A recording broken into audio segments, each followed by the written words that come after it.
की तीसरी लहर को लेकर दिल्ली सीएम केजरीवाल ने कसी कमर, 5000 हेल्थ असिस्टेंट को ट्रेनिंग देने का किया ऐलान।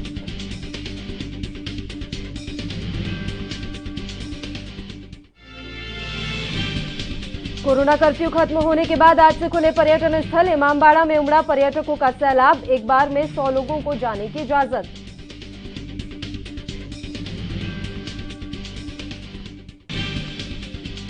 राहुल गांधी ने एक बार फिर मोदी सरकार पर बोला हमला, कहा जनता को खोखले वादों की जरूरत नहीं, जनता को वैक्सीन की जरूरत।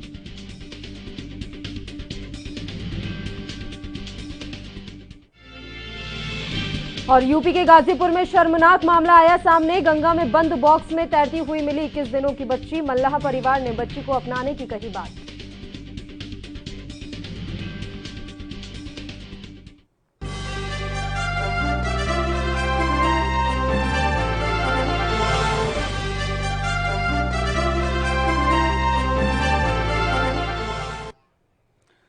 नमस्कार, आप देख रहे हैं एनबी न्यूज और मैं हूं आपके साथ योगेश पांडे। खबर दोपहर में आपका स्वागत है और मैं हूं आपके साथ पल्लवी राजपूत। बुलेटिन की शुरुआत कर लेते हैं इस वक्त की बड़ी और अहम खबर के साथ, जो कि चंडीगढ़ से आ रही है।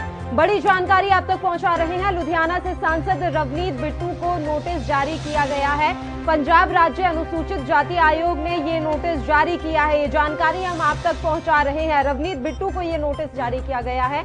आयोग ने बिट्टू को 22 जून को कार्यालय में तलब किया है। अहम खबर, अकाली दल के विधायकों ने आयोग में शिकायत दर्ज करवाई थी और इसके बाद ये नोटिस जारी किया गया है। अब उन्हें तलब कर लिया गया है। रवनीत बिट्टू पर धार्मिक भावनाएं आहत करने का आरोप है और इसी आरोप के चलते उन्हें तलब किया गया। उन्होंने कहा कि अकाली दल ने पवित्र सीटें बीएसपी को दी। इन बयान के बाद उन पर धार्मिक भावनाएं आहत करने का आरोप है। आनंदपुर साहिब और चमकौर साहिब को पवित्र सीटें बताया। अकाली दल के विधायकों ने आयोग में शिकायत दर्ज करवाई थी। इसी शिकायत के आधार पर कार्यवाही उन पर की गई है और उन्हें नोटिस जारी किया गया है।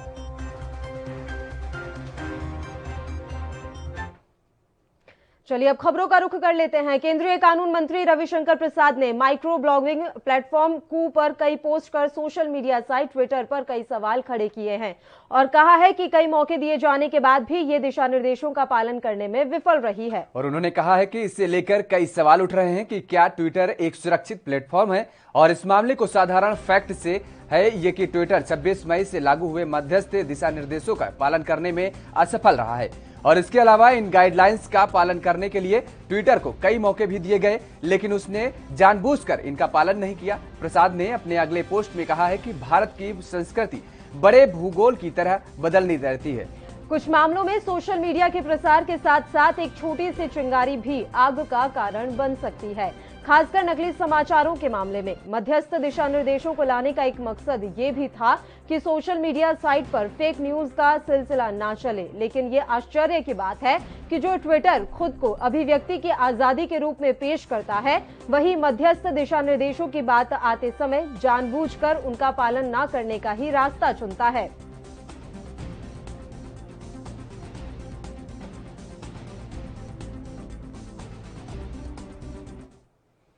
तो अगले साल होने वाले कई राज्यों में विधानसभा चुनाव से पहले राजनीतिक गतिविधियां तेज हो गई हैं। आज भी बीजेपी में भर्ती अभियान जारी रहा और बीजेपी में पंजाब चुनाव से पहले कई बड़ी हस्तियों ने पार्टी ज्वाइन की है। सरदार छत्रपाल सिंह, हरिंदर सिंह एडवोकेट, जगमोहन सिंह सैनी, निर्मल सिंह मोहाली, कुलदीप सिंह, जसविंदर सिंह और कर्नल जयबस सिंह ने बीजेपी ज्वाइन की है।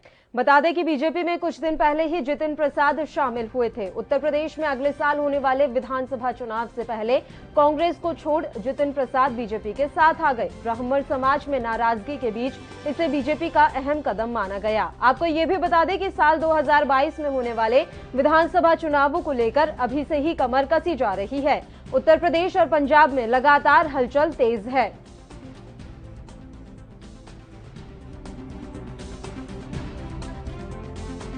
इन सभी बंधुओं को मैं भारतीय जनता पार्टी में आने का स्वागत करता हूं और आशा करता हूं कि हम भी पार्टी भी इनकी जो ये भावना लेके आए हैं उस पर खरी उतरेगी, पूरी उतरेगी और जो इनका एक्सपर्टीज है, जितना काम ये लोग कर सकते हैं, मैं समझता हूं उतना करना जारी रखेंगे, जिससे पंजाब मजबूत हो, पंजाब की इकोनॉमी मजबूत हो और पंजाब का भाईचारा जो लोगों ने अफवाहें उड़ा रहे हैं वो इसके आने से और मजबूत। सबसे पहले मैं भारतीय जनता पार्टी के परिवार में नए सम्मिलित हुए सभी सदस्यों का बहुत सारा स्वागत करता हूं, अभिनंदन करता हूं और मैं साधुवाद देना चाहता हूं इनको कि इन्होंने भारतीय जनता पार्टी के परिवार में इस ऐसे समय में जब हमारा देश एक बदलाव के दौर से गुजर रहा है, ट्रांसफॉर्मेशन के दौर से गुजर रहा है और माननीय नरेंद्र मोदी जी के नेतृत्व में देश एक नया भारत बनाने का संकल्प लेकर के सारा देश जब उठ खड़ा हुआ है, तब पंजाब से ऐसे साथियों ने जो न्याय के क्षेत्र में, शिक्षा के क्षेत्र में, राजनीतिक सामाजिक गतिविधियों के क्षेत्र में, पार्टी हम सब जानते हैं देश ही नहीं दुनिया की सबसे बड़ी पॉलिटिकल पार्टी है और जिस तरह से भारतीय जनता पार्टी नीति सरकारों ने केवल और केवल विकास और इस देश को आगे बढ़ाने की नीति के साथ माननीय प्रधानमंत्री जी के नेतृत्व में देश और प्रदेशों में काम किया है, कुछ लोगों ने अपने हितों को लेकर के, स्वार्थ को लेकर के समाज को बांटने का षड्यंत्र जिस तरह से देश में विभिन्न प्रदेशों। आगामी चुनावों को लेकर आज हिमाचल बीजेपी कोर कमेटी की बैठक में हिस्सा लेने के लिए केंद्रीय नेता शिमला पहुंचेंगे। बीजेपी के राष्ट्रीय उपाध्यक्ष सौदान सिंह का शिमला पहुंचने का कार्यक्रम है। वह हिमाचल, पंजाब, चंडीगढ़ और हरियाणा में पार्टी का कार्यभार देख रहे हैं। और इसके अलावा केंद्रीय वित्त राज्य मंत्री अनुराग ठाकुर और मुख्यमंत्री जयराम ठाकुर भी बैठक में मौजूद रहेंगे। 3 दिवसीय बैठक में गहनता से विचार विमर्श कर पार्टी उपचुनाव और चुनाव पर रणनीति बना रही है।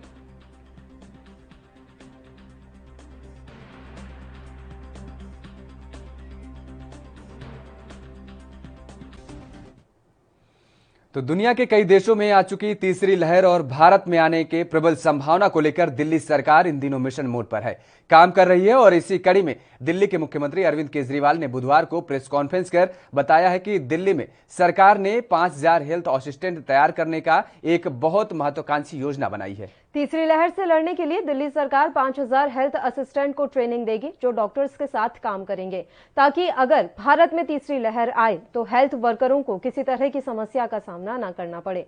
सीएम केजरीवाल ने कहा है कि दिल्ली में कोरोना मरीजों की देखभाल करने के लिए 5000 युवाओं को 2-2 हफ्ते की ट्रेनिंग दी जाएगी। युवाओं को ये ट्रेनिंग आईपी यूनिवर्सिटी दिलवाएगी।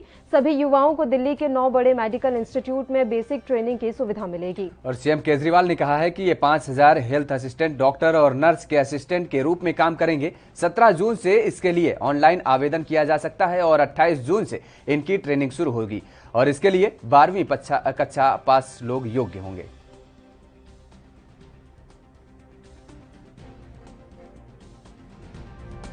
तीसरी लहर अगर आती है तो उससे दिल्ली को बचाने की तैयारी की जा रही है। पिछले कुछ दिनों में मैं कई अस्पतालों में भी गया। ऑक्सीजन के नए प्लांट्स लगाए जा रहे हैं, ऑक्सीजन कॉन्सेंट्रेटर्स, ऑक्सीजन के सिलेंडर्स और ऑक्सीजन के स्टोरेज टैंक्स, कई सारी तैयारियां तीसरी लहर को लेके की जा रही है। सरकार ने एक बहुत बड़ा एम्बिशियस प्लान बनाया है। 5000 हेल्थ असिस्टेंट्स तैयार करने का। इनको टेक्निकल भाषा में कम्युनिटी नर्सिंग असिस्टेंट्स कहते हैं। तो 5000 युवाओं को ट्रेनिंग दी जाएगी, 2-2 हफ्ते की ट्रेनिंग दी जाएगी। आईपी यूनिवर्सिटी ये ट्रेनिंग दिलवाएगी और दिल्ली के 9 मेजर मेडिकल इंस्टीट्यूट्स हैं जहां पे उन लोगों को बेसिक ट्रेनिंग दी जाएगी। ये 5000 जो हेल्थ असिस्टेंट्स या कम्युनिटी नर्सिंग असिस्टेंट्स बनेंगे, ये डॉक्टर्स और नर्सेज के असिस्टेंट के रूप में काम करेंगे। अपने से कोई निर्णय नहीं ले पाएंगे। जो उनको डॉक्टर काम देंगे, जो नर्स काम देंगी, वो काम। 5000 लोगों को हम ट्रेन करके छोड़ देंगे और जब भी इनकी ज़रूरत पड़ेगी तब इनको बुलाया जाएगा और जितने दिन इनसे काम करवाया जाएगा उतने दिन की इनको तनख्वाह दी जाएगी। तो 17 जून से एप्लीकेशंस ऑनलाइन अप्लाई किया जा सकता है इसके लिए। 28 जून से इन लोगों की ट्रेनिंग चालू होगी। 500 के बैच में ट्रेनिंग होगी। एक बैच 500 लोगों का होगा। 2 हफ्ते की ट्रेनिंग होगी और 2 हफ्ते के बाद फिर दूसरा बैच चालू हो जाएगा और टोटल 5,000 लोगों को ट्रेनिंग दी जाएगी। इसके लिए 12वीं क्लास पास जो लोग हैं वो एलिजिबल हैं, 12वीं क्लास से ज़्यादा जिन्होंने भी किया हुआ है। 18 साल की। कोरोना से लड़ाई में सरकार ने एक और अहम फैसला लिया है। सरकार ने वैक्सीनेशन प्रोग्राम में तेजी लाने के लिए मंगलवार को बताया कि अब वैक्सीन लगवाने के लिए कोविन प्लेटफॉर्म पर रजिस्ट्रेशन की जरूरत नहीं है। लोग अपने नजदीकी वैक्सीनेशन सेंटर जाकर ऑन साइट रजिस्ट्रेशन करवाकर भी वैक्सीन लगवा सकते हैं। और स्वास्थ्य मंत्रालय ने बताया है कि जब वैक्सीन के लिए पहले से रजिस्ट्रेशन और अपॉइंटमेंट लेने की जरूरत नहीं है। 18 साल से ऊपर के लोग अपने नजदीकी वैक्सीनेशन सेंटर जाकर ऑन साइट रजिस्ट्रेशन करवा सकते हैं और वैक्सीन लगवा सकते हैं। सरकार के इस फैसले का सबसे ज्यादा फायदा ग्रामीण इलाकों में रहने वाले लोगों और मोबाइल इंटरनेट इस्तेमाल नहीं करने वाले लोगों को मिलेगा। हाल ही में वैक्सीन के लिए कोविन और ऑनलाइन रजिस्ट्रेशन करवाने की अनिवार्यता को लेकर सुप्रीम कोर्ट ने केंद्र सरकार को फटकार भी लगाई थी। स्वास्थ्य मंत्रालय ने बताया है कि 13 जून तक कोविन पर रजिस्टर्ड 28.36 करोड़ लोगों में से 16.45 करोड़ यानी कि 58% लोग ऐसे थे जिन्होंने ऑन साइट रजिस्ट्रेशन करवाया था। इतना ही नहीं, 13 जून तक कोविन पर दर्ज कुल 24 करोड़ डोज में से 19 करोड़ यानी कि 80 डोज ऑन साइट या वॉक इन वैक्सीनेशन के माध्यम से दिए गए हैं।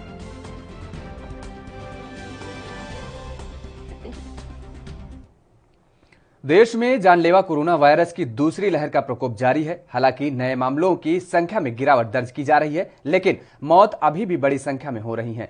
पिछले 24 घंटों में कोरोना संक्रमण के 62,244 नए मामले सामने आए हैं। वहीं 2,542 लोगों की पिछले 24 घंटे में कोरोना के चलते मौत हो गई है। बता दें कि देश में पिछले 24 घंटे में कोरोना वायरस की 28,458 वैक्सीन लगाई गई, जिसके बाद कुल वैक्सीनेशन का आंकड़ा 26,19,72,014 हो गया है। वहीं भारतीय चिकित्सा अनुसंधान परिषद ने बताया है कि भारत में कल कोरोना वायरस के लिए 19,30,987 सैंपल टेस्ट किए गए, जिसके बाद कल तक कुल 38,33,06,917 सैंपल टेस्ट किए जा चुके हैं।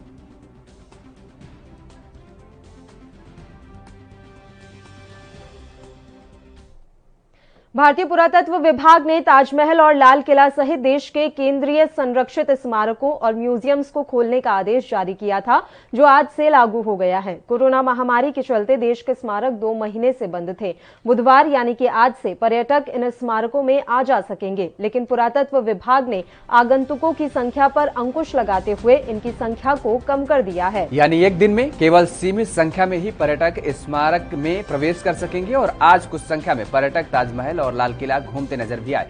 आपको बता दें कि आगरा के ताजमहल में अभी सिर्फ 650 लोगों को ही प्रवेश की अनुमति मिलेगी।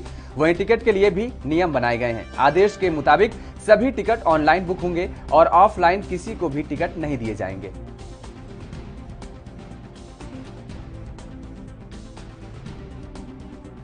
काफी अच्छा लग रहा है और अभी तो घूमेंगे और जब देखेंगे कितना कैसे लगेगा, बट अभी तो अच्छा लग रहा है, एंजॉय करेंगे फुल। कितने दिन से आप लोग प्लानिंग कर रहे थे? आज काफी दिन बाद खुला है और पहले दिन ही आप लोग वेट कर रहे थे कि लॉकडाउन खुलेगा तभी जाएंगे। तो पहली बार ताजमहल देखा है? नहीं, काफी बार देख चुके हैं, लेकिन इस मन था दोबारा से आने का। कौन कौन आया आज आपके साथ? हमारी पूरी फैमिली है। तो कोरोना कर्फ्यू खत्म होने के बाद बड़ा इमामबाड़ा, छोटा Imambara, Satkhanda residency, picture gallery समेत अन्य पर्यटन स्थल 16 जून से खोल दिए गए हैं। हालांकि बड़ा इमामबाड़ा देखने जाने वालों के नए कोरोना नियमों का पालन करना होगा। इमामबाड़ा परिसर में एक समय में अधिक संख्या में लोग नहीं जा सकेंगे। पर्यटकों को छोटे छोटे समूह में अंदर भेजा जाएगा। एक बार में 100 लोगों को इजाजत दी जाएगी। प्रवेश से पहले पर्यटकों को सैनिटाइज किया जाएगा। उनकी थर्मल स्क्रीनिंग होगी। पर्यटकों को ऑफलाइन और ऑनलाइन दोनों तरह से टिकट मिल सकेंगे।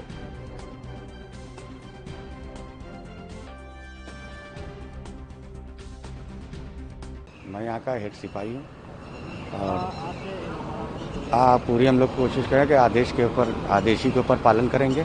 डीएम साहब के जब आदेश आ जाएंगे और पूरी तैयारी हमारी तरफ से हो रही है। पूरी तैयारी आज सफाई में पूरी यहाँ की साफ सफाई हो रही है, गार्डन वगैरह की और भूलभुलैया वगैरह की, और बस जैसे आदेश होंगे उससे आदेश पे पालन किया जाए।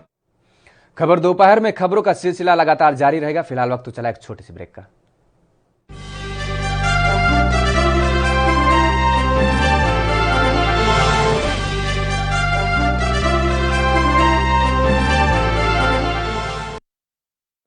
क्या आप दुबले पतले कमजोर हैं, आपकी सेहत नहीं बनती? भूख कम लगती है, वजन नहीं बढ़ता? दरअसल मेन बात खाना पीना खाना नहीं है, मेन बात है खाया पिया लगना। और अगर खाया पिया लगेगा ही नहीं तो सेहत बनेगी कैसे? इसलिए हमारी संस्था सन्यासी आयुर्वेदा ने एक ऐसी दवा बनाई है जो कि आपके पाचन तंत्र को, आपके लीवर सिस्टम को ठीक करने का काम करती है, ताकि आप जो भी खाएं उसका पूरे का पूरा निचोड़ आपके शरीर को लगे, आपकी भूख बढ़े, खाया पिया सही से लगे, नया खून बने, हड्डियों में जान आए, वजन बढ़े, ताकत बढ़े, चेहरे पर नूर आए और आप मोटे तगड़े खूबसूरत पर्सनैलिटी के मालिक बन जाएं। यह दवा पूरी तरह से आयुर्वेदिक होती है। इसका शरीर पर कोई भी साइड इफेक्ट, कोई भी नुकसान या दुष्प्रभाव नहीं होता। लड़के लड़कियां दोनों इसका इस्तेमाल कर सकते हैं और पहले 15 दिन के अंदर ही आपको इसका असर महसूस हो जाएगा। सिर्फ 650 रुपए की पूरे 1 महीने की दवा होती है और आप इसे घर बैठे 01145454545 पर फोन करके दवा मंगवा सकते हैं।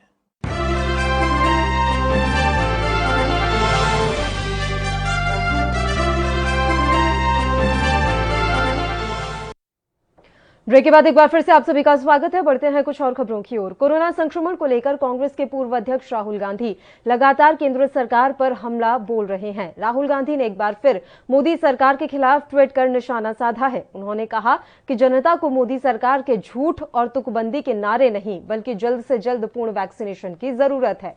और इससे पहले भी राहुल गांधी कई बार मोदी सरकार पर निशाना साध चुके हैं। उन्होंने कहा कि पीएम की नकली छवि को बचाने के लिए भारत सरकार निरंतर प्रयासरत है और ऐसे में देश में कोरोना का प्रकोप बढ़ रहा है और लोगों की जान जा रही है। इससे पहले भी उन्होंने कोरोना से होने वाली मौत के आंकड़े में कथित रूप से छुपाने को लेकर मोदी सरकार पर निशाना साधा था। उन्होंने 13 जून को ट्वीट कर ये सवाल खड़े किए थे कि राहुल गांधी ने शनिवार को भी पीएम मोदी पर देश में कोरोना महामारी, बढ़ते महंगाई और बेकाबू होती बेरोजगारी को लेकर भी तंज कसा था।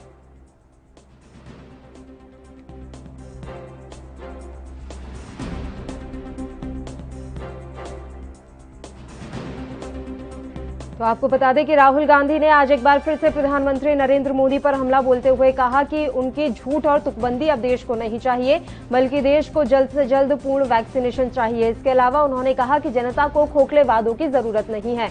आपको बता दें कि राहुल गांधी लगातार मोदी सरकार पर हमला करते रहे हैं। देश में वैक्सीनेशन प्रोग्राम को लेकर सवाल उठाते रहे हैं राहुल गांधी। उनका ये कहना है कि वैक्सीनेशन को लेकर सरकार की नीति सही नहीं रही और यही कारण है कि देश में कोरोना का प्रकोप लगातार बढ़ता रहा।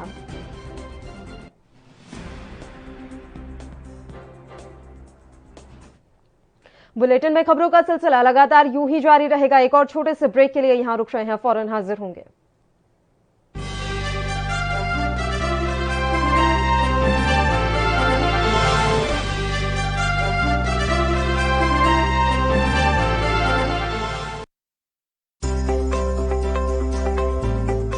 देश ਦੇ ਨਾਲ ਹੀ ਪੂਰੇ ਪੰਜਾਬ ਵਿੱਚ ਵੀ ਕੋਰੋਨਾ ਵੈਕਸੀਨੇਸ਼ਨ ਮੁਹਿੰਮ ਪੂਰੇ ਜ਼ੋਰਾਂ ਤੇ ਹੈ। ਜਿੱਥੇ ਬਜ਼ੁਰਗ ਲਾਈਨਾਂ 'ਚ ਲੱਗ ਕੇ ਵੈਕਸੀਨ ਲਗਵਾ ਰਹੇ ਨੇ ਤੇ ਉੱਥੇ ਹੀ ਯੂਥ ਵੀ ਵੱਧ ਚੜ ਕੇ ਵੈਕਸੀਨ ਲਗਵਾਉਣ ਲਈ ਅੱਗੇ ਆ ਰਹੇ ਨੇ। ਜੇ ਅਸੀਂ ਹੁਣ ਤੱਕ ਦੀ ਗੱਲ ਕਰੀਏ ਤਾਂ ਪੰਜਾਬ ਵਿੱਚ 50 ਲੱਖ ਤੋਂ ਵੱਧ ਲੋਕਾਂ ਨੂੰ ਵੈਕਸੀਨ ਲੱਗ ਚੁੱਕੀ ਹੈ ਤੇ ਇਹ ਪੂਰੀ ਤਰ੍ਹਾਂ ਸੇਫ ਹੈ। ਜਿਸ ਹਿਸਾਬ ਨਾਲ ਕੋਵਿਡ-19 ਦੇ ਵਾਇਰਸ ਨੂੰ ਆਪਾਂ ਸਟੱਡੀ ਕੀਤਾ ਹੈ, ਉਹਦੇ ਵਿੱਚ ਵੈਕਸੀਨੇਸ਼ਨ ਇੱਕ ਬਹੁਤ ਹੀ ਸਕਸੈਸਫੁਲ ਟ੍ਰੀਟਮੈਂਟ ਸਟ੍ਰੈਟਜੀ ਹੈ। ਸਾਰਿਆਂ ਨੂੰ ਹੀ ਲਗਵਾਉਣੀ ਚਾਹੀਦੀ ਹੈ। ਜਿੱਥੇ ਇੱਕ ਪਾਸੇ ਪੂਰੇ ਦੇਸ਼ ਦੇ ਨਾਲ ਹੀ ਪੰਜਾਬ ਵਿੱਚ ਵੀ ਵੈਕਸੀਨ ਲੱਗ ਰਹੀ ਹੈ ਤੇ ਉੱਥੇ ਹੀ ਦੂਜੇ ਪਾਸੇ ਕੁਝ ਲੋਕ ਵੈਕਸੀਨ ਨੂੰ ਲੈ ਕੇ ਅਫਵਾਹਾਂ ਉਡਾ ਰਹੇ ਨੇ। ਪਰ ਇਨ੍ਹਾਂ ਅਫਵਾਹਾਂ ਤੇ ਡਾਕਟਰਾਂ ਦੇ ਨਾਲ ਹੀ ਆਮ ਲੋਕਾਂ ਨੇ ਵੀ ਵੈਕਸੀਨ ਲਗਵਾ ਕੇ ਬ੍ਰੇਕ ਲਗਾਈ ਹੈ।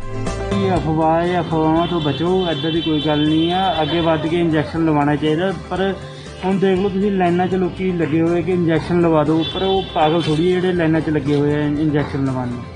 ਇਸੇ ਤਰ੍ਹਾਂ ਵੈਕਸੀਨ ਲਗਵਾ ਚੁੱਕੀ ਸੁਸ਼ਮਾ ਮੋਦਗਿਲ ਨਾਮ ਦੀ ਇੱਕ ਮਹਿਲਾ ਨੇ ਵੈਕਸੀਨ ਨੂੰ ਪੂਰੀ ਤਰ੍ਹਾਂ ਸੇਫ ਦੱਸਿਆ ਹੈ ਤੇ ਉਹਨਾਂ ਨੇ ਅਪੀਲ ਕਰਦੇ ਹੋਏ ਕਿਹਾ ਕਿ ਸਾਨੂੰ ਸਾਰਿਆਂ ਨੂੰ ਵੈਕਸੀਨ ਲਗਵਾਉਣੀ ਚਾਹੀਦੀ ਹੈ, ਕਿਉਂਕਿ ਇਸ ਨਾਲ ਸਾਡਾ, ਸਾਡੀ ਫੈਮਿਲੀ ਦਾ ਤੇ ਦੂਜਿਆਂ ਦਾ ਬਚਾਅ ਹੁੰਦਾ ਹੈ। मेरी लोगों से एक ही अपील है कि वैक्सीन जो है वो एक हमारा अधिकार है और इस अधिकार से हमें पीछे नहीं हटना चाहिए। ये हमें जरूर लगवानी चाहिए क्योंकि इसी से हमारे जो बचाव है और बचाव में ही दूसरों का बचाव है। फर्स्टली हम जब खुद का बचाव करते हैं तभी हम अपनी फैमिली का बचाव करते हैं और दूसरों के साथ जब हम मिलते हैं तो शायद इसमें दूसरे पर्सन को भी हम सेफ रखते हैं। ਜ਼ਿਕਰਯੋਗ ਹੈ ਕਿ ਵੈਕਸੀਨ ਦੀ ਪ੍ਰਮਾਣਿਕਤਾ ਨੂੰ ਸਿੱਧ ਕਰਨ ਲਈ ਖੁਦ ਕੈਪਟਨ ਅਮਰਿੰਦਰ ਸਿੰਘ ਵੈਕਸੀਨ ਦੀ ਦੋਨੋਂ ਡੋਜ਼ ਲਗਵਾ ਚੁੱਕੇ ਨੇ ਤੇ ਉਹਨਾਂ ਨੇ ਵੈਕਸੀਨ ਨੂੰ ਪੂਰੀ ਤਰ੍ਹਾਂ ਸੇਫ ਦੱਸਿਆ ਹੈ ਅਤੇ ਉਹਨਾਂ ਨੇ ਸਾਰਿਆਂ ਨੂੰ ਵੈਕਸੀਨ ਲਗਵਾਉਣ ਲਈ ਅਪੀਲ ਵੀ ਕੀਤੀ ਹੈ।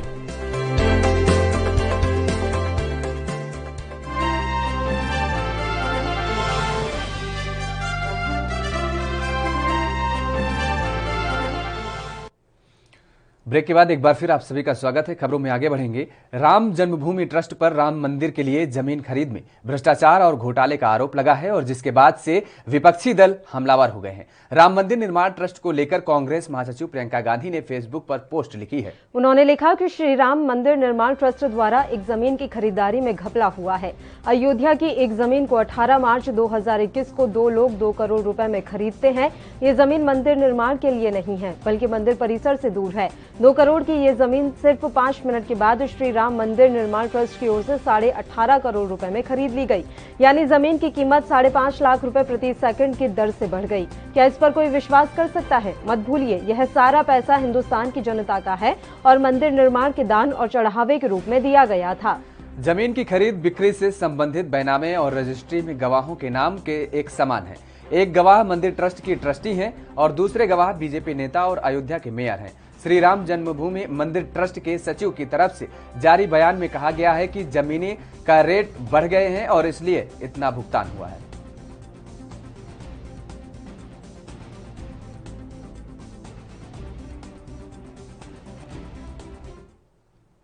गोवा के सीएम प्रमोद सावंत ने आगामी विधानसभा चुनाव को लेकर बयान जारी किया। उन्होंने कहा कि राज्य में विधानसभा चुनाव अगले साल निर्धारित समय पर होने की संभावना है। सावंत ने पिछले हफ्ते घोषणा की थी कि बीजेपी उनके नेतृत्व में ही चुनाव लड़ेगी। राजनीतिक दलों ने पहले से ही चुनावों की तैयारी शुरू कर दी है। हालांकि कोरोना महामारी को ध्यान में रखते हुए सभी से चुनाव प्रचार करने को कहा गया है। अधिकांश पार्टियां के उम्मीदवारों ने भी टिकट के लिए दावा करना शुरू कर दिया है और अपनी उम्मीदवारी की घोषणा कर दी है।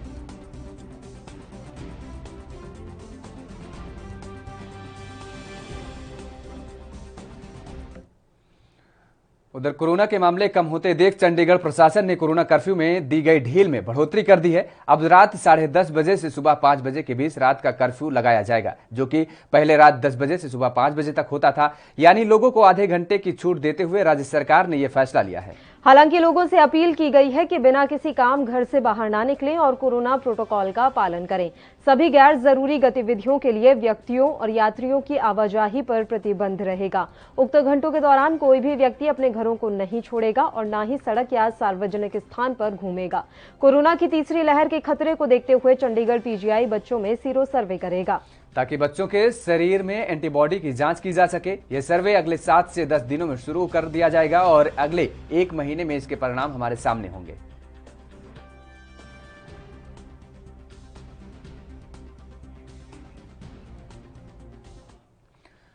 देश की एक ऐसी तस्वीर भी सामने आई है जिसने एक बार फिर से मानवता को शर्मसार कर दिया है। दरअसल एक 21 दिन की बच्ची को किसी ने लकड़ी के बॉक्स में डालकर गंगा में बहा दिया और जब लोगों को बच्ची के रोने की आवाज सुनाई दी तो उन्होंने बॉक्स को खोलकर देखा तो उसमें एक प्यारी सी बच्ची थी और उस बॉक्स के अंदर मां दुर्गा और भगवान विष्णु का चित्र भी लगा हुआ था।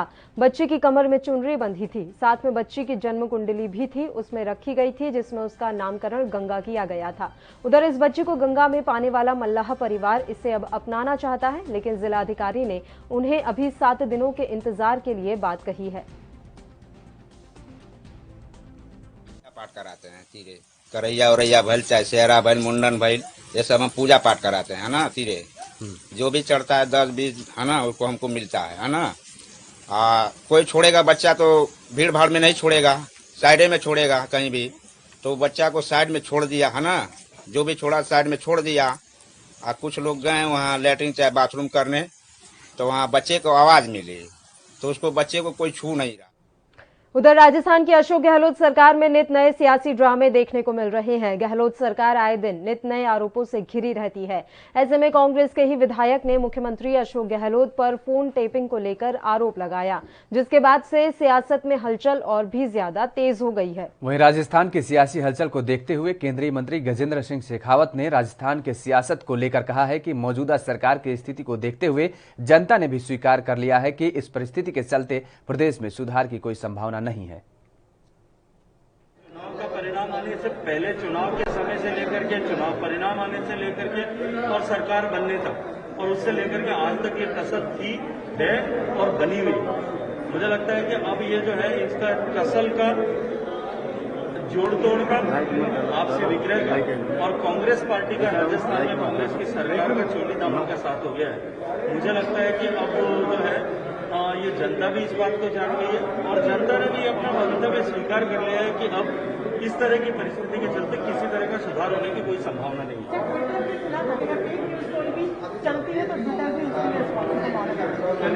ये तो मुझे लगता है कि अब जब एक बार कोई चीज।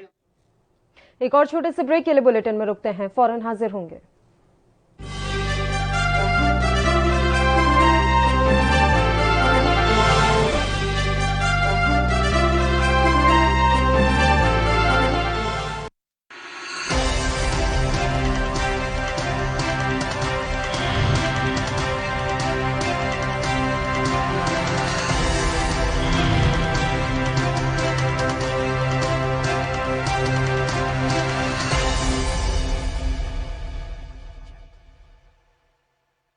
क्या आप दुबले पतले कमजोर हैं, आपकी सेहत नहीं बनती, भूख कम लगती है, वजन नहीं बढ़ता?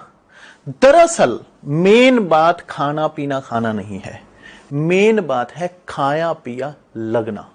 और अगर खाया पिया लगेगा ही नहीं तो सेहत बनेगी कैसे?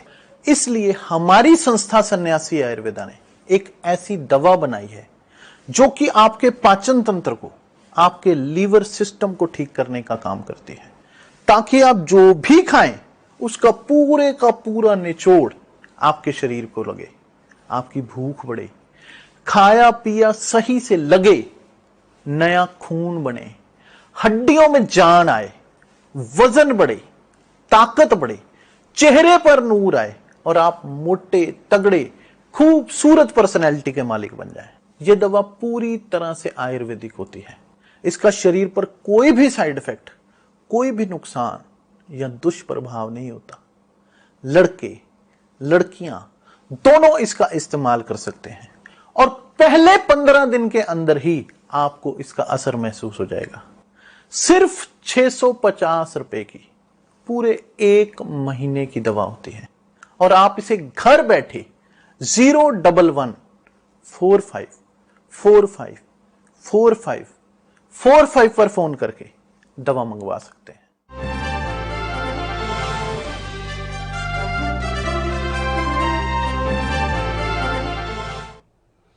ब्रेक के बाद एक बार फिर आप सभी का स्वागत है। खबर दोपहर में खबरों में आगे बढ़ेंगे। बीजेपी नेता माधव भंडारी ने कहा है कि विवाद एलजेपी का अंदरूनी मामला है, लेकिन वहीं उन्होंने कहा कि मंदिर निर्माण से विवादित जमीन का संबंध नहीं है। अयोध्या जमीन के सारे कागजात तैयार हैं। सीधा सीधा उनका अंदरूनी मामला है और केवल दल का अंदरूनी मामला नहीं है, उनके परिवार का अंदरूनी मामला है और अपने स्वार्थ के लिए और अपने किसी न किसी हेतु के लिए ये मैंने कल भी कहा था कि ये जो जमीन की खरीदी हुई है उसका मंदिर निर्माण से थेट संबंध कुछ नहीं है, क्योंकि मंदिर निर्माण जो है वो केंद्र शासन ने, जब नरसिम्हा राव की सरकार थी उस वक्त जो जमीन अधिग्रहित की गई। आरजेडी के राज्यसभा सांसद मनोज झा ने ट्विटर पर हुई कार्रवाई को लेकर अपनी बात कही और कहा कि इस कोरोना काल में सरकार का ट्विटर पर कार्रवाई करना प्राथमिकता बनी हुई है और सरकार को अपनी प्राथमिकता तय करनी चाहिए। और क्या कुछ उन्होंने कहा, आपको सुनाते हैं। इस पैंडेमिक के दौर में जब हमने कोलैप्स होते हुए देखा, सिस्टम कह लीजिए, गवर्नमेंट कह लीजिए, उसमें सरकार की प्राथमिकताओं में ट्विटर पे नकेल कसना। अभी तो G7 का एक रेजोल्यूशन पर प्रधानमंत्री जी ने भी हस्ताक्षर किए थे, एंडोर्स किया था। क्या संदेश दुनिया को दे रहे हैं?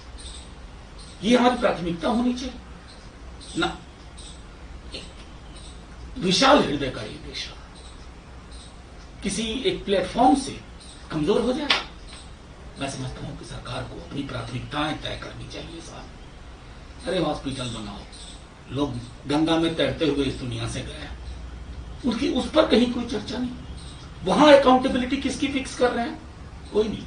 सिस्टम जागने की कोशिश करती है विपक्ष की ओर से, खास करके राहुल गांधी जी ने कहा, तब क्यों रिडिक्यूल कर रहे थे?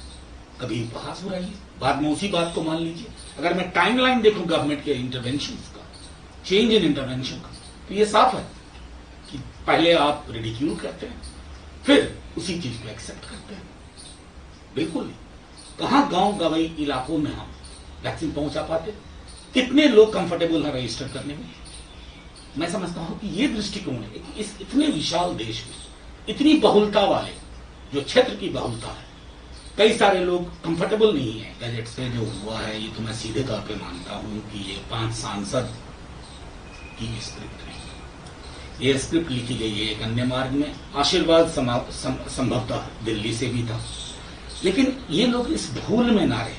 अभी 1 बरस भी नहीं हुआ है, रामविलास जी की पहली बरसी भी नहीं हुई। तो जो उनका समर्थक समूह है ना, उनके और सांसदों के चरित्र में अंतर है। वो अपनी भूमिका जानते हैं। वक्त आएगा अपनी भूमिका। गाजियाबाद में एक बुजुर्ग मुस्लिम व्यक्ति से कथित मारपीट के मामले पर राहुल गांधी ने जैसे ही यूपी के सीएम योगी को घेरा, तो सीएम योगी ने भी राहुल गांधी पर करारा पलटवार कर दिया। सीएम योगी के पलटवार पर यूपी कांग्रेस के वरिष्ठ नेता प्रमोद तिवारी ने प्रतिक्रिया दी है। सुनते हैं क्या कहना रहा उनका। राहुल गांधी जी ने जो कहा है वो अक्षर सा सत्य है, क्योंकि उन्होंने यही तो कहा है ना, धर्म और न्याय के मामले में, प्रताड़ना के मामले में, किसी को पीड़ा पहुंचाने के मामले की धर्म इजाजत नहीं देता। इसमें गलत क्या है? और जहां तक सवाल है मुख्यमंत्री जी का बयान, मेरी समझ में नहीं आ रहा है। वो उस पुलिस की वर्जन पे विश्वास कर रहे हैं जिसने, जब कांड हुआ था एटा में, लड़की के साथ निर्दयता और बर्बरता हुई थी कि रात के अंधेरे में उसे डीजल और पेट्रोल डाल के डला दिया गया था, और ये कहा जा रहा था कि बलात्कार नहीं हुआ। सीबीआई ने माना बलात्कार हुआ है। तो अभी बहुत जल्दबाजी में मुख्यमंत्री जी को अपने संयत रहना चाहिए।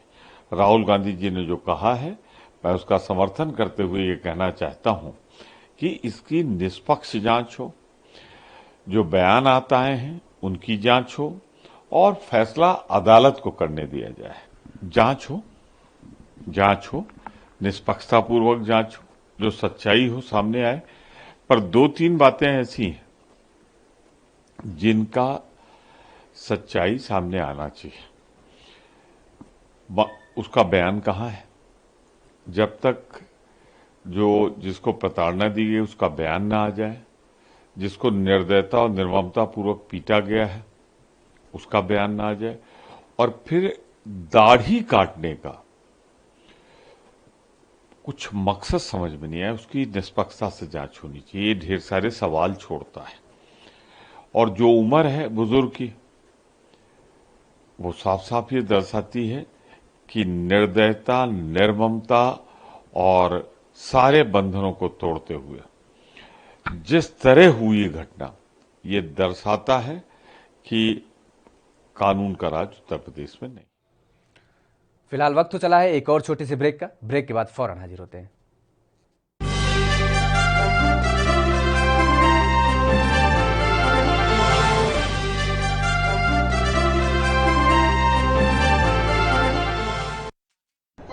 यात्रीगण कृपया ध्यान दें, A&B express news on wheels Tata sky, Airtel, Facebook page, Instagram, Jio TV, Google play, YouTube और ऐप स्टोर पर रात 9 बजे A&B न्यूज पर आ रही है। धन्यवाद। ਰਾਜਸਥਾਨ ਤੇ ਪਾਕਿਸਤਾਨ ਦੀ ਹੱਦ ਤੇ ਵਸਿਆ ਜ਼ਿਲ੍ਹਾ ਫਾਜ਼ਿਲਕਾ ਪੰਜਾਬ ਦੇ ਉਨ੍ਹਾਂ ਜ਼ਿਲ੍ਹਿਆਂ ਵਿੱਚ ਸ਼ਾਮਿਲ ਹੈ ਜਿੱਥੇ ਕੋਰੋਨਾ ਮਹਾਮਾਰੀ ਨੂੰ ਲੈ ਕੇ ਸ਼ਾਸਨ ਪ੍ਰਸ਼ਾਸਨ ਸ਼ੁਰੂ ਤੋਂ ਹੀ ਅਲਰਟ ਮੋਡ ਤੇ ਰਿਹਾ ਹੈ। ਇੱਥੇ ਮੁੱਖ ਮੰਤਰੀ ਕੈਪਟਨ ਅਮਰਿੰਦਰ ਸਿੰਘ ਦੇ ਹੁਕਮਾਂ ਅਨੁਸਾਰ ਸਿਹਤ ਵਿਭਾਗ ਵੱਲੋਂ ਸੈਂਪਲਿੰਗ ਦਾ ਕੰਮ ਜ਼ੋਰਾਂ ਤੇ ਹੈ ਅਤੇ ਜਿਹੜੇ ਲੋਕ ਕੋਰੋਨਾ ਪੋਜ਼ਿਟਿਵ ਹੋ ਰਹੇ ਨੇ ਉਨ੍ਹਾਂ ਦੀ ਰਿਕਵਰੀ ਲਈ ਵੱਖ-ਵੱਖ ਟੀਮਾਂ ਜੰਗੀ ਪੱਧਰ ਤੇ ਦਿਨ-ਰਾਤ ਕੰਮ ਤੇ ਲੱਗੀਆਂ ਹੋਈਆਂ ਨੇ। ਜੇ ਗੱਲ ਰਿਕਵਰੀ ਦੀ ਕਰੀਏ ਤਾਂ ਹੁਣ ਤੱਕ ਜ਼ਿਲ੍ਹੇ ਵਿੱਚ 15,000 ਤੋਂ ਵੱਧ ਲੋਕ ਠੀਕ ਹੋ ਕੇ ਆਪਣੇ ਘਰਾਂ ਨੂੰ ਜਾ ਚੁੱਕੇ ਨੇ ਤੇ 3,000 ਦੇ ਕਰੀਬ ਲੋਕ ਹੋਮ ਆਈਸੋਲੇਸ਼ਨ ਦੇ ਵਿੱਚ ਆਪਣਾ ਇਲਾਜ ਕਰਵਾ ਰਹੇ ਨੇ। ਸਿਹਤ ਵਿਭਾਗ ਦੀਆਂ ਟੀਮਾਂ ਵੀ ਸਮੇਂ ਸਿਰ ਉਨ੍ਹਾਂ ਦੀ ਸਾਰ ਲੈਂਦੀ ਰਹਿੰਦੀ ਹੈ। ਇਸ ਤੋਂ ਇਲਾਵਾ ਜੇ ਗੱਲ ਸੈਂਪਲਿੰਗ ਦੀ ਕਰੀਏ ਤਾਂ ਹੁਣ ਤੱਕ ਫਾਜ਼ਿਲਕਾ ਜ਼ਿਲ੍ਹੇ ਵਿੱਚ 2 ਲੱਖ ਦੇ ਕਰੀਬ ਸੈਂਪਲ ਲਏ ਜਾ ਚੁੱਕੇ ਨੇ ਤੇ 10,000 ਤੋਂ ਵੱਧ ਲੋਕਾਂ ਦਾ ਵੈਕਸੀਨੇਸ਼ਨ ਹੋ ਚੁੱਕਾ ਹੈ। ਕੋਰੋਨਾ ਦੇ ਸੰਬੰਧ ਵਿੱਚ ਅਸੀਂ ਪਿਛਲੇ ਕੁਝ ਦਿਨਾਂ ਤੋਂ ਜਿਹੜੀ ਟੈਸਟਿੰਗ ਹੈ ਕਾਫੀ ਵਧਾ ਦਿੱਤੀ ਹੈ, ਸੋ ਅਸੀਂ ਇਹਨੂੰ ਹੋਰ ਅਪਗ੍ਰੇਡ ਕਰਾਂਗੇ। ਪਿੰਡਾਂ ਦੇ ਵਿੱਚ ਵੀ ਅਸੀਂ ਟੈਸਟਿੰਗ ਕਰ ਰਹੇ ਹਾਂ, ਸੋ ਉਸ ਨਾਲ ਸਾਡਾ ਜਿਹੜਾ ਮੇਨ ਯਤਨ ਹੈ ਕਿ ਜਿੰਨੀ ਜਲਦੀ ਡਿਟੈਕਸ਼ਨ ਹੋ ਸਕੇ ਉਨਾ ਵਧੀਆ ਤਰੀਕੇ ਨਾਲ ਅਸੀਂ ਟ੍ਰੀਟਮੈਂਟ ਮੁਹੱਈਆ ਕਰਵਾ ਸਕਦੇ ਹਾਂ। ਦਰਅਸਲ ਕੈਪਟਨ ਅਮਰਿੰਦਰ ਸਿੰਘ ਸਰਕਾਰ ਨੇ ਕੋਰੋਨਾ ਮਹਾਮਾਰੀ ਦੀ ਸ਼ੁਰੂਆਤ ਤੋਂ ਹੀ ਪੂਰੇ ਪੰਜਾਬ ਵਿੱਚ ਵੱਖ-ਵੱਖ ਟੀਮਾਂ ਦਾ ਗਠਨ ਕੀਤਾ ਸੀ ਜੋ ਸ਼ਹਿਰ ਤੋਂ ਲੈ ਕੇ ਪਿੰਡਾਂ ਤੱਕ ਸੈਂਪਲਿੰਗ ਦੇ ਕੰਮ ਵਿੱਚ ਰੁੱਝੀਆਂ ਹੋਈਆਂ ਨੇ। ਇਸ ਤੋਂ ਇਲਾਵਾ ਪੰਜਾਬ ਸਰਕਾਰ ਨੇ ਪਿੰਡਾਂ ਲਈ ਕੋਰੋਨਾ ਮੁਕਤ ਮੁਹਿੰਮ ਵੀ ਸ਼ੁਰੂ ਕੀਤੀ ਹੈ। ਕੋਰੋਨਾ ਪਿੰਡ ਮੁਕਤ ਅਭਿਆਨ ਤੇ ਉਸ ਚ ਵੀ ਇਹਨਾਂ ਨੇ ਜਿਹੜੇ ਸਾਡੇ ਕਰੀਬ 100 ਦੇ ਕਰੀਬ ਹੈਲਥ ਵੈਲਨੈਸ ਸੈਂਟਰ ਨੇ ਪੂਰੇ ਜ਼ਿਲ੍ਹੇ ਵਿੱਚ, ਉਹ ਸਾਰੇ 100 ਦੇ 100 ਹੈਲਥ 94 ਹੈ ਆਈ ਐਮ ਨੋਟ ਸ਼ੋਰ, ਤੇ ਉਹਨਾਂ ਸਾਰੀਆਂ ਜਗ੍ਹਾਵਾਂ ਤੇ ਕੋਵਿਡ ਟੈਸਟਿੰਗ ਸਟਾਰਟ ਕਰ ਦਿੱਤੀ ਗਈ ਹੈ ਜੀ।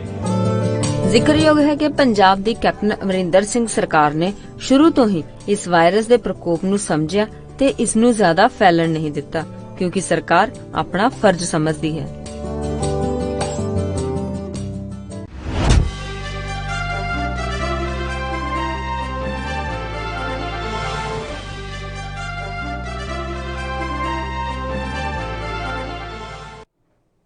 ब्रेक के बाद एक बार फिर से आप सभी का स्वागत है। बढ़ते हैं कुछ और खबरों की ओर। पंजाब में अगले साल होने वाले विधानसभा चुनाव के मद्देनजर राजनीतिक हलचल अभी से तेज हो गई है। मंगलवार को बीजेपी के शीर्ष नेताओं ने बैठक की और पार्टी मुख्यालय में हुई बैठक में बीजेपी के अध्यक्ष जेपी नड्डा, गृह मंत्री अमित शाह, पंजाब बीजेपी के अध्यक्ष अश्विनी शर्मा, राज्य के प्रभारी दुष्यंत गौतम, राष्ट्रीय महासचिव तरुण चुग और इसके सहित कुछ अन्य नेता मौजूद रहे हैं। इस बैठक के बारे में अश्विनी शर्मा ने अपनी प्रतिक्रिया दी है। ऐसा कि ये सब लोग अपने अपने क्षेत्र में धुरंधर रहे हैं और ये एक पंजाब के लिए बहुत बड़ा संदेश है और उन लोगों के लिए भी संदेश है जो पंजाब के अमन और शांति को भंग करना चाहते हैं। इन लोगों के आने से वो वर्ग जो पंजाब में अमन, शांति, विकास चाहता है उनको बल मिलेगा और पार्टी की ओर आकर्षित होगा।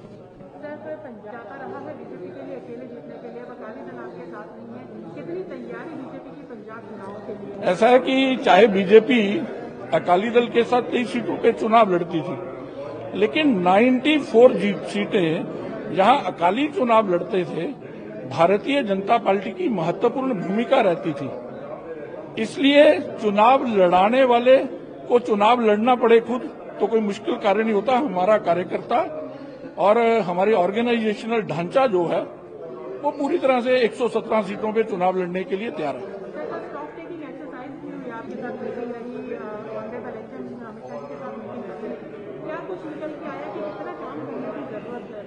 ऐसा है कि भारतीय जनता पार्टी का राष्ट्रीय नेतृत्व समय समय पर स्टेट यूनिट को बुलाता है। कल की बैठक भी एक रूटीन बैठक थी और उसमें संगठनात्मक चर्चाएं होती हैं, उसकी जानकारी ली जाती है, वो सारा routine. New motor vehicle act अभी तक दिल्ली में लागू नहीं हो पाया है और इसकी वजह के पीछे दिल्ली के परिवहन मंत्री कैलाश गहलोत ने जानकारी दी है। सुनते हैं क्या कुछ कहा उन्होंने। देखिए, ये पब्लिक नोटिस समय समय पे ट्रांसपोर्ट डिपार्टमेंट इश्यू करता रहता है ताकि लोगों में अवेयरनेस बढ़े, क्योंकि आपको याद होगा कि एनजीटी के अलग अलग समय पे ऑर्डर्स आते रहे, फिर सुप्रीम कोर्ट में भी एमसी मेहता वाले जो केसेस हैं उसमें, तो ये तो काफ़ी अब लोगों को समझ में आ गया है कि दिल्ली में 10 साल जो पेट्रोल के वाहन हैं और 15 साल जो डीजल के वाहन हैं वो लाइफ है। तो उसके बाद अगर कोई भी वाहन अगर चलाता है तो इसको मैं अगर बिल्कुल साधारण तरीके से समझाऊं तो वो उसके बराबर होगा कि आप बिना अपने रजिस्ट्रेशन के, आपने सपोज नई गाड़ी ली, बिना रजिस्ट्रेशन के आप सड़क पे चल दिए, तो उसका फिर मोटर व्हीकल एक्ट के अंदर पेनल्टी और फाइन है, क्योंकि वो ऑफेंस बन जाता है फिर। तो अगर कोई प्राइवेट गाड़ी है तो 5,000 रुपये है, और अगर कोई कमर्शियल गाड़ी बिना आरसी और बिना परमिट की चलती है तो उसका फिर 10,000 रुपये। यूपी में बुजुर्ग मुस्लिम शख्स की पिटाई का मामला अब तूल पकड़ने लगा है। इसे लेकर सपा प्रवक्ता अनुराग भदौरिया ने सवाल उठाए हैं। उन्होंने कहा कि प्रदेश के हर नागरिक को सुरक्षा देना सरकार की जिम्मेदारी है।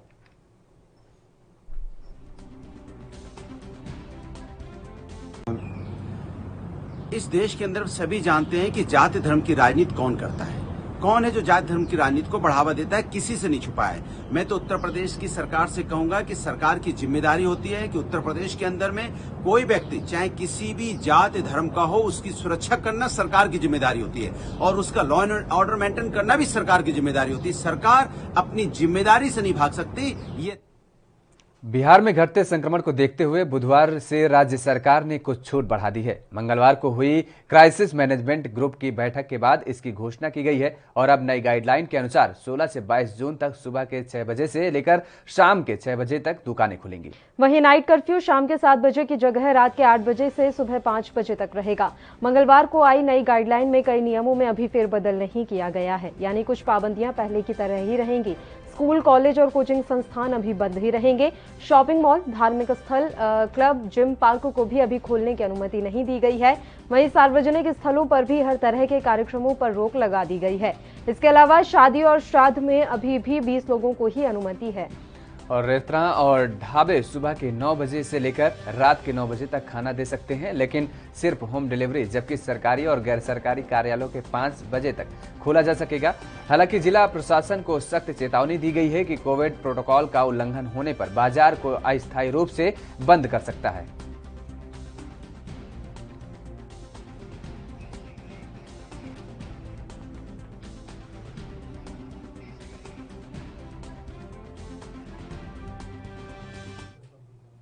और इसी के साथ खबर दोपहर में फिलहाल के लिए इतना ही। हमें दीजिए इजाजत। आप देखते रहिए ANB न्यूज।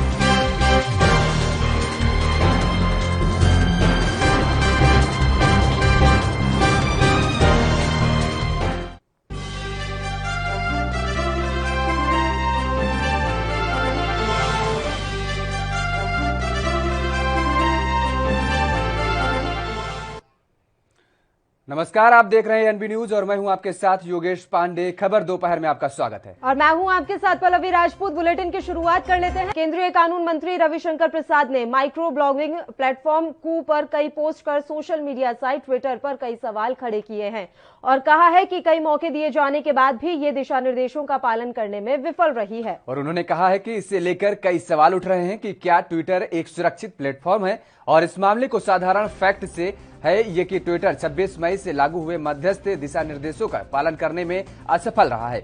और इसके अलावा इन गाइडलाइंस का पालन करने के लिए ट्विटर को कई मौके भी दिए गए, लेकिन उसने जानबूझकर इनका पालन नहीं किया। प्रसाद ने अपने अगले पोस्ट में कहा है कि भारत की संस्कृति बड़े भूगोल की तरह बदलती रहती है। कुछ मामलों में सोशल मीडिया के प्रसार के साथ साथ एक छोटी सी चिंगारी भी आग का कारण बन सकती है, खासकर नकली समाचारों के मामले में। मध्यस्थ दिशा निर्देशों को लाने का एक मकसद ये भी था कि सोशल मीडिया साइट पर फेक न्यूज का सिलसिला ना चले, लेकिन ये आश्चर्य की बात है कि जो ट्विटर खुद को अभिव्यक्ति की आजादी के रूप में पेश करता है, वही मध्यस्थ दिशा निर्देशों की बात आते समय जानबूझकर उनका पालन न करने का ही रास्ता चुनता है।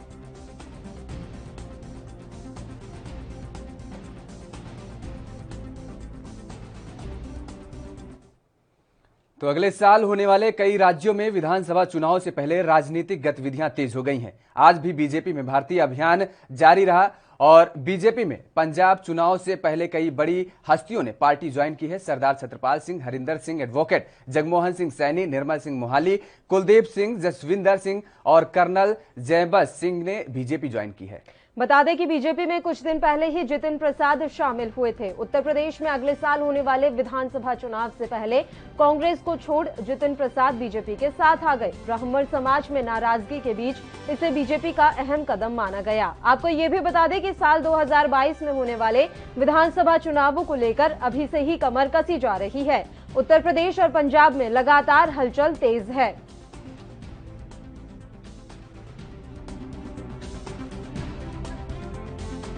इन सभी बंधुओं को मैं भारतीय जनता पार्टी में आने का स्वागत करता हूं और आशा करता हूं कि हम भी पार्टी भी इनकी जो ये भावना लेके आए हैं उस पर खरी उतरेगी, पूरी उतरेगी और जो इनका एक्सपर्टीज है, जितना काम ये लोग कर सकते हैं, मैं समझता हूं उतना करना जारी रखेंगे, जिससे पंजाब मजबूत हो, पंजाब की इकोनॉमी मजबूत हो और पंजाब का भाईचारा जो लोगों ने अफवाहें उड़ा रहे हैं वो इसके आने से और मजबूत।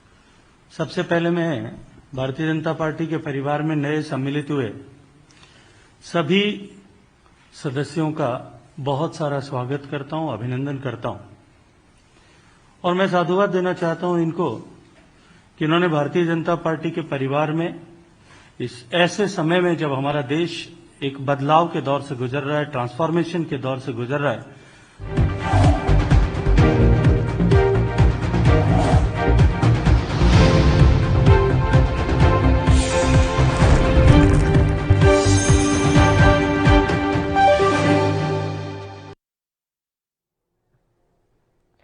और इस वक्त की बड़ी खबर से अपने दर्शकों को हम रूबरू करवा दें। यूपी में अब भ्रामक प्रचार करने वालों की खैर नहीं। बड़ी जानकारी, सीएम योगी ने अधिकारियों को निर्देश दे दिए हैं, जो भी भ्रामक प्रचार फैलाएगा उसके खिलाफ अब सख्त से सख्त कार्रवाई की जाएगी। ऐसे लोगों से सख्ती से निपटे अधिकारी। सीएम योगी आदित्यनाथ ने अपने अधिकारियों को यह निर्देश दिया है। सांप्रदायिक उन्माद फैलाने की कोशिश किसी भी हालत में स्वीकार नहीं है और ऐसे लोगों के खिलाफ कड़ी कार्रवाई अब की जाएगी। यूपी से ये बड़ी जानकारी हम आप तक पहुंचा रहे हैं। भ्रामक प्रचार करने वालों की अब खैर नहीं। सीएम योगी ने अपने अधिकारियों को निर्देश दे दिए हैं, जो भी कोई सांप्रदायिक उन्माद फैलाने की कोशिश करेगा उसके खिलाफ कड़ी कार्रवाई अधिकारी करें, ऐसा सीएम योगी आदित्यनाथ ने निर्देश दिया है। ऐसे लोगों से सख्ती के साथ निपटा जाए। सांप्रदायिक उन्माद फैलाने की कोशिश किसी भी सूरत में स्वीकार नहीं की जाएगी। इस वक्त की बड़ी खबर यूपी से एएनबी न्यूज पर।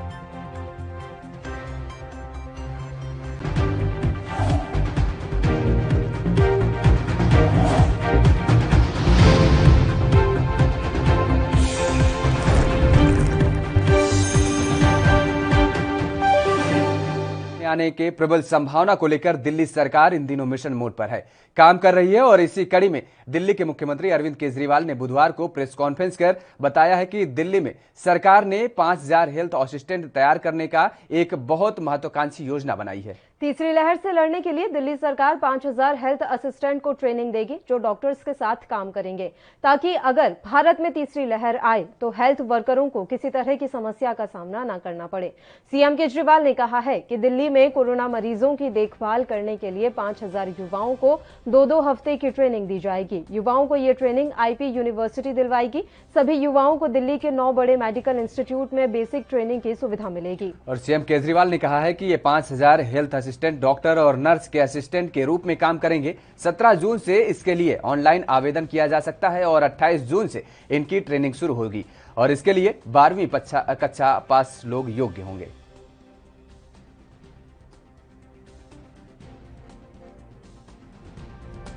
तीसरी लहर अगर आती है तो उससे दिल्ली को बचाने की तैयारी की जा रही है। पिछले कुछ दिनों में मैं कई अस्पतालों में भी गया। ऑक्सीजन के नए प्लांट्स लगाए जा रहे हैं, ऑक्सीजन कॉन्सेंट्रेटर्स, ऑक्सीजन के सिलेंडर्स और ऑक्सीजन के स्टोरेज टैंक्स, कई सारी तैयारियां तीसरी लहर को लेके की जा रही। सरकार ने एक बहुत बड़ा एम्बिशियस प्लान बनाया है। 5000 हेल्थ असिस्टेंट्स तैयार करने का। इनको टेक्निकल भाषा में कम्युनिटी नर्सिंग असिस्टेंट्स कहते हैं। तो 5000 युवाओं को ट्रेनिंग दी जाएगी, 2-2 हफ्ते की ट्रेनिंग दी जाएगी। आईपी यूनिवर्सिटी ये ट्रेनिंग दिलवाएगी और दिल्ली के 9 मेजर मेडिकल इंस्टीट्यूट्स हैं जहां पे उन लोगों को बेसिक ट्रेनिंग दी जाएगी। ये 5000 जो हेल्थ असिस्टेंट्स या कम्युनिटी नर्सिंग असिस्टेंट्स बनेंगे, ये डॉक्टर्स और नर्सेज के असिस्टेंट के रूप में काम करेंगे। अपने से कोई निर्णय नहीं ले पाएंगे, जो उनको डॉक्टर काम देंगे, जो नर्स काम देंगी, वो काम। 5000 लोगों को हम ट्रेन करके छोड़ देंगे और जब भी इनकी ज़रूरत पड़ेगी तब इनको बुलाया जाएगा और जितने दिन इनसे काम करवाया जाएगा उतने दिन की इनको तनख्वाह दी जाएगी। तो 17 जून से एप्लीकेशंस ऑनलाइन अप्लाई किया जा सकता है इसके लिए। 28 जून से इन लोगों की ट्रेनिंग चालू होगी। 500 के बैच में ट्रेनिंग होगी। एक बैच 500 लोगों का होगा, 2 हफ्ते की ट्रेनिंग होगी और 2 हफ्ते के बाद फिर दूसरा बैच चालू हो जाएगा और टोटल 5000 लोगों को ट्रेनिंग दी जाएगी। इसके लिए 12वीं क्लास पास जो लोग हैं वो एलिजिबल हैं, 12वीं क्लास से ज़्यादा जिन्होंने भी किया हुआ है। 18 साल की। कोरोना से लड़ाई में सरकार ने एक और अहम फैसला लिया है। सरकार ने वैक्सीनेशन प्रोग्राम में तेजी लाने के लिए मंगलवार को बताया कि अब वैक्सीन लगवाने के लिए कोविन प्लेटफॉर्म पर रजिस्ट्रेशन की जरूरत नहीं है। लोग अपने नजदीकी वैक्सीनेशन सेंटर जाकर ऑन साइट रजिस्ट्रेशन करवाकर भी वैक्सीन लगवा सकते हैं। और स्वास्थ्य मंत्रालय ने बताया है कि जब वैक्सीन के लिए पहले से रजिस्ट्रेशन और अपॉइंटमेंट लेने की जरूरत नहीं है। 18 साल से ऊपर के लोग अपने नजदीकी वैक्सीनेशन सेंटर जाकर ऑन साइट रजिस्ट्रेशन करवा सकते हैं और वैक्सीन लगवा सकते हैं। सरकार के इस फैसले का सबसे ज्यादा फायदा ग्रामीण इलाकों में रहने वाले लोगों और मोबाइल इंटरनेट इस्तेमाल नहीं करने वाले लोगों को मिलेगा। हाल ही में वैक्सीन के लिए कोविन और ऑनलाइन रजिस्ट्रेशन करवाने की अनिवार्यता को लेकर सुप्रीम कोर्ट ने केंद्र सरकार को फटकार भी लगाई थी। स्वास्थ्य मंत्रालय ने बताया है कि 13 जून तक कोविन पर रजिस्टर्ड 28.36 करोड़ लोगों में से 16.45 करोड़ यानी कि 58% लोग ऐसे थे जिन्होंने ऑन साइट रजिस्ट्रेशन करवाया था। इतना ही नहीं, 13 जून तक कोविन पर दर्ज कुल 24 करोड़ डोज में से 19 करोड़ यानी कि 80 डोज ऑन साइट या वॉक इन वैक्सीनेशन के माध्यम से दिए गए हैं।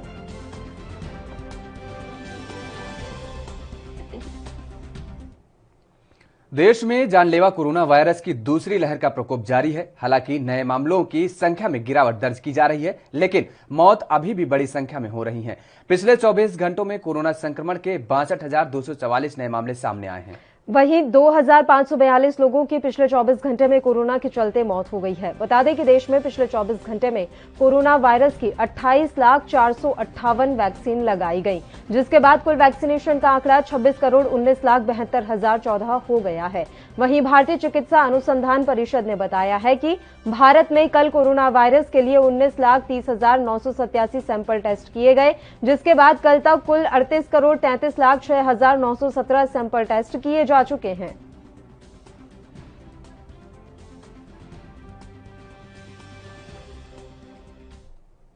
भारतीय पुरातत्व विभाग ने ताजमहल और लाल किला सहित देश के केंद्रीय संरक्षित स्मारकों और म्यूजियम्स को खोलने का आदेश जारी किया था, जो आज से लागू हो गया है। कोरोना महामारी के चलते देश के स्मारक 2 महीने से बंद थे।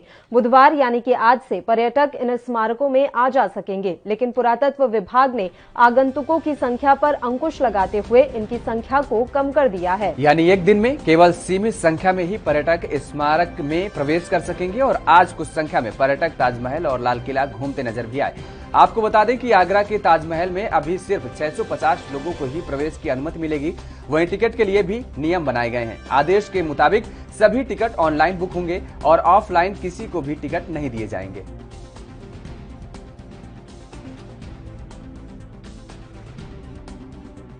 काफी अच्छा लग रहा है और अभी तो घूमेंगे और जब देखेंगे कितना कैसे लगेगा, बट अभी तो अच्छा लग रहा है, एंजॉय करेंगे फुल। कितने दिन से आप लोग प्लानिंग कर रहे थे? आज काफी दिन बाद खुला है और पहले दिन ही आप लोग वेट कर रहे थे कि लॉकडाउन खुलेगा तभी जाएंगे। तो पहली बार ताजमहल देखा है? नहीं, काफी बार देख चुके हैं, लेकिन इस मन था दोबारा से आने का। कौन कौन आया आज आपके साथ? हमारी पूरी फैमिली है। तो कोरोना कर्फ्यू खत्म होने के बाद बड़ा इमामबाड़ा, छोटा Imambara, Satkhanda, residency, picture gallery समेत अन्य पर्यटन स्थल 16 जून से खोल दिए गए हैं। हालांकि बड़ा इमामबाड़ा देखने जाने वालों के नए कोरोना नियमों का पालन करना होगा। इमामबाड़ा परिसर में एक समय में अधिक संख्या में लोग नहीं जा सकेंगे। पर्यटकों को छोटे छोटे समूह में अंदर भेजा जाएगा। एक बार में 100 लोगों को इजाजत दी जाएगी। प्रवेश से पहले पर्यटकों को सैनिटाइज किया जाएगा। उनकी थर्मल स्क्रीनिंग होगी। पर्यटकों को ऑफलाइन और ऑनलाइन दोनों तरह से टिकट मिल सकेंगे।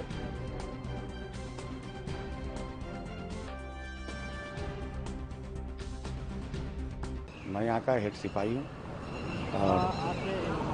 और पूरी हम लोग कोशिश करें कि आदेशी के ऊपर पालन करेंगे। डीएम साहब के जब आदेश आ जाएंगे और पूरी तैयारी हमारी तरफ से हो रही है। पूरी तैयारी आज सफाई में पूरी यहाँ की साफ सफाई हो रही, गार्डन वगैरह की और भूलभुलैया वगैरह की, और तब जैसे आदेश होंगे उससे आदेश पे पालन किया जाए। खबर दोपहर में खबरों का सिलसिला लगातार जारी रहेगा। फिलहाल वक्त तो चला एक छोटी सी ब्रेक का।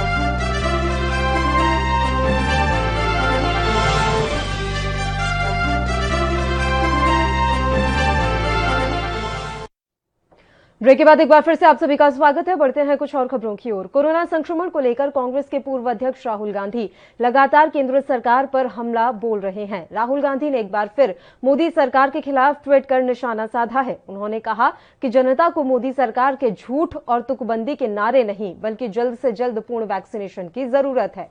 और इससे पहले भी राहुल गांधी कई बार मोदी सरकार पर निशाना साध चुके हैं। उन्होंने कहा कि पीएम की नकली छवि को बचाने के लिए भारत सरकार निरंतर प्रयासरत है और ऐसे में देश में कोरोना का प्रकोप बढ़ रहा है और लोगों की जान जा रही है। इससे पहले भी उन्होंने कोरोना से होने वाली मौत के आंकड़े में कथित रूप से छुपाने को लेकर मोदी सरकार पर निशाना साधा था। उन्होंने 13 जून को ट्वीट कर ये सवाल खड़े किए थे कि राहुल गांधी ने शनिवार को भी पीएम मोदी पर देश में कोरोना महामारी, बढ़ते महंगाई और बेकाबू होती बेरोजगारी को लेकर भी तंज कसा था।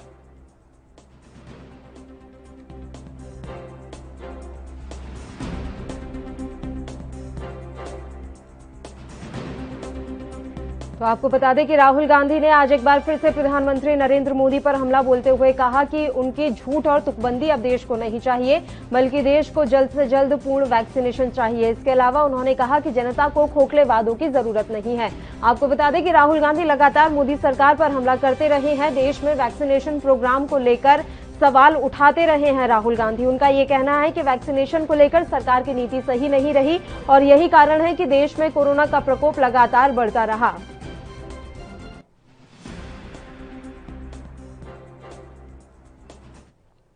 बुलेटिन में खबरों का सिलसिला लगातार यूं ही जारी रहेगा। एक और छोटे से ब्रेक के लिए यहां रुक रहे हैं, फौरन हाजिर होंगे।